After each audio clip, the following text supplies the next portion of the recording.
बच्चों आज हम करेंगे अध्याय 6 जिसका नाम है जैव प्रक्रम। बहुत ही इंपॉर्टेंट लेसन है, बहुत ही इंपॉर्टेंट चैप्टर है। इसमें से बिल्कुल कुछ भी नहीं काटा गया है इस बार भी, और आपको इसके सभी अति लघु उत्तरीय प्रश्न बिल्कुल कंठस्थ होने चाहिए, याद होने चाहिए। एक शब्द के आते हैं आमतौर पर, और मैं सांस समझाते भी जाऊंगा आपको। अगर उससे पहले मेरे चैनल के नाम के बगल में लाल रंग से सब्सक्राइब लिखा है ना, उसको छू चैनल को सब्सक्राइब कर लें, लाइक करें और शेयर जरूर करें। तो देखते हैं पहला प्रश्न। देखिए पहला प्रश्न है प्रकाश संश्लेषण प्रक्रिया का रासायनिक समीकरण लिखें। तो आपको इसमें क्या करना है, केवल और केवल समीकरण लिखना है। समीकरण लिखते समय आप ध्यान रखेंगे कि सूर्य के प्रकाश की उपस्थिति में होती है ये प्रक्रिया और क्लोरोफिल में होती है, ये भी लिखना जरूरी है। तो आप लिखेंगे 6CO2 + 12H2O will give C6H12O6 + 6O2 + 6H2O। Glucose बनता है इसमें। अगला सवाल है प्रश्न संख्या 2।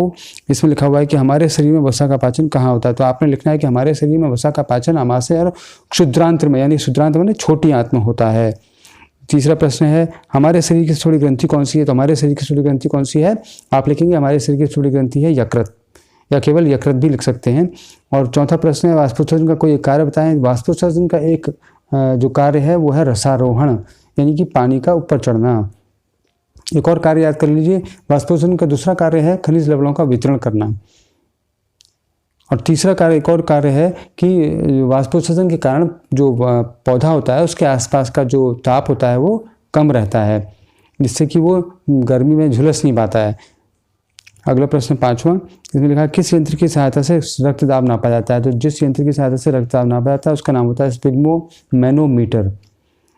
आगे बढ़ते हैं। बाघ जैसे मांसाहारी की क्षुद्रांत छोटी क्यों होती है। तो आप इसमें लिखेंगे कि मांसाहारी भोजन की प्रकृति प्राणी शरीर के अनुरूप होने के कारण इसका पाचन शीघ्र हो जाता है, इसीलिए क्षुद्रांत छोटी होती है। फिर अगला सवाल है 7वां सवाल।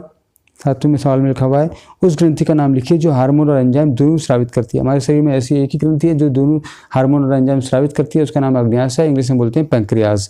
ये छोटी आंत जहाँ पर शुरू होती है उस जगह पर आमाशय और छोटी आंत के बीच में होती है। फिर अगला सवाल है 8वां सवाल। 8वां सवाल लिखा हुआ है कि उस ऊतक का नाम लिखिए जो पौधों में भोज्य पदार्थों का वितरण करता है। तो देखिए भोजन को जो वितरण करता है, यानी ग्लूकोज का जो वितरण करता है उसका नाम है फ्लोएम। आपने केवल नाम लिखना है फ्लोएम। फिर आगे बढ़ते हैं। 9वां सवाल लिखा है उस ऊतक का नाम लिखिए जो पौधों में जल तथा खनिज का वितरण करता है। तो ऐसा ऊतक जो जल और खनिज का वितरण करता है उसका नाम है जाइलम।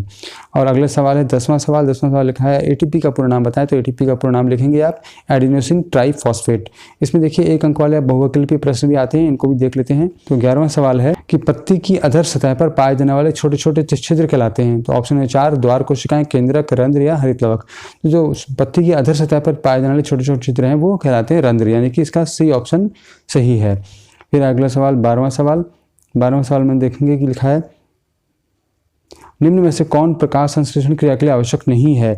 ऑप्शन है 4 ऑक्सीजन, कार्बन डाइऑक्साइड, सौर प्रकाश और पानी। तो इनमें से जो ऑक्सीजन है वो प्रकाश संश्लेषण के लिए आवश्यक नहीं है, वो श्वसन के लिए आवश्यक है। प्रकाश संश्लेषण के लिए क्या आवश्यक होती है, कार्बन डाइऑक्साइड आवश्यक होती है, सौर प्रकाश आवश्यक होता है और पानी आवश्यक होता है।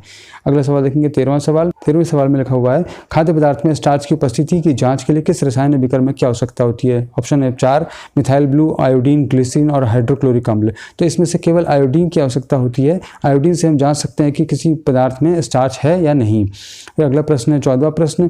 14वें प्रश्न में लिखा हुआ है कि मानव शरीर में पित्त का भंडारण होता है। देखिए पित्त बनता कहाँ पर है, यकृत में बनता है, यानी बाइल में। बाइल जो है वो लीवर बनता है। तो इसके 4 ऑप्शन है अग्न्याशय में, पित्ताशय में, गुर्दे में और मस्तिष्क में। तो बच्चे पित्त जो है पित्ताशय में इकट्ठा होगा ना, तो इसका आंसर होगा बी वाला, पित्ताशय में। अगला सवाल देखते हैं 15वां सवाल। 15वां सवाल में लिखा है डायाफ्राम मनुष्य के किस तंत्र से संबंधित भाग है।